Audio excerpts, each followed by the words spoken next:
Hi, everybody. Let's talk about disease.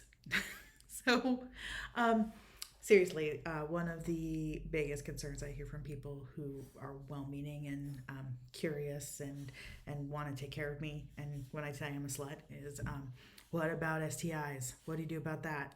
Um, and frankly, my spouse's fear of STIs and my limited information is part of why I was monogamous for so long. So, let me tell you a little bit about my approach to STIs. Um, so, first thing is testing. Get tested regularly. I get tested every 3 months because I have an open sex life. Um, Second thing is we need to check our fear. I've had to do a lot of work in checking my fear. Um, I grew up in the 80s and 90s. AIDS was running rampant. There was really just this understanding that it was not just the gay community, but it was everywhere that AIDS was killing people. And there was frankly, STIs were also just used to scare us and slut shame us. And this whole sense that, like, you have to not have sex because you might die. Um, Most STIs are very treatable. Most STIs are, take an antibiotic and you're fine. Herpes is a hilarious thing to me at this point because I was so afraid of herpes. I was terrified. You can't cure it. Herpes are cold sores. That's all they are. They're a skin blemish. My doctor, when I started doing the regular testing thing, was like, "Are you sure you even want to be tested for herpes? Because like 80% of people have the herpes virus, and it's not at all life threatening or health threatening aside from specific conditions or specific immune suppressed cases." Um, so that's interesting information that I had no idea. I had no idea that this was so small of an actual health concern.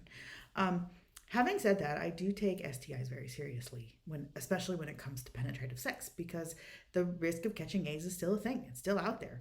I know people who take PrEP, which is a pill that allows you to prevent AIDS, which is miraculous. I don't, because I've decided that it's not fitting for my particular risk factors. Also, there are a lot of ways to have fun that are not involving any swapping of fluids at all. And so those are different ways to address it. But also, I think we need to be less afraid. It would be ridiculous to go to great lengths to avoid, all contact with other people in order to avoid ever catching, say, strep throat. But yet we go to great lengths to avoid any kind of bacterial infection of the penis or vagina. So it's a balance for me. It's a balance. I use good, safer sex practices. I talk about that with my partners and try to disclose what I'm doing when it's practical, when it makes sense. If I'm not sure, I use all the plastics. And but each of us makes our own personal determination. So yeah, it's a combination of checking the fear that I was taught and trying to judge my actual risk factors based on the actual information, getting tested a lot and taking good care of my health generally, and then also using protection and keeping the conversation going, because the thing that's most dangerous for us all is just not talking about it. So if we talk about it, then we can all be safer. Thanks. Have a great day.